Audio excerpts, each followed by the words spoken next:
L'aéroport national de Kolwezi a été décoré aux couleurs de la FARDC le jeudi 1er octobre 2020 pour accueillir avec à la tête le ministre provincial de l'Intérieur et Sécurité, le chef d'état-major général Célestin Mbala, venu pour sa première fois à Kolwezi, chef-lieu du Lualaba, pour une mission officielle dont l'objet majeur est de s'imprégner du comportement des hommes en uniforme face à la population qu'il protège. Il est venu en mission d'inspection et de commandement.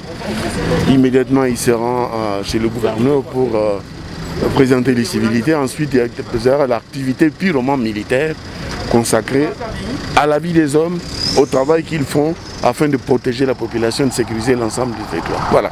Messieurs les chefs d'état-major général des forces armées de la République démocratique du Congo, mon général, le détachement de la haie d'honneur est rangé pour vous accueillir et vous rendre les honneurs à l'occasion de votre visite de travail à Kolwezi.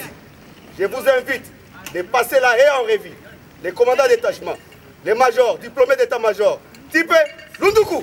Après les honneurs lui rendus par les hommes en uniforme, Célestin Mbala et sa suite ont été voir le gouverneur Richard Mouyej-Monguesmos pour les civilités. Premièrement, c'est pour vous savoir comment les militaires se comportent dans leur travail de protection de la population. N'oubliez jamais, nous avons prêté serment de mourir à la place de notre population.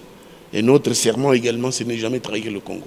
En venant voir les militaires, y compris évidemment le policier, en train d'accomplir cette tâche-là, ils voient comment ces militaires, citoyens, pas comme les autres, ne trahissent pas le Congo, en protégeant la population jusqu'au sacrifice suprême.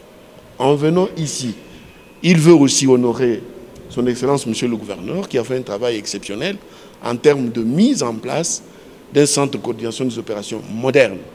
Ce centre qui mérite les honneurs, les félicitations, mais également la reconnaissance de forces armées, est un atout qui doit être dupliqué sur l'ensemble du pays, dans les unités de l'armée, afin que cet outil moderne serve à l'identification et à la neutralisation rapide des délinquants. Juste après le gouvernorat, la délégation conduite par Deoda Kapenda Kapenda, ministre provincial de l'Intérieur et Sécurité, s'est dirigée au Centre de coordination des opérations, CCO.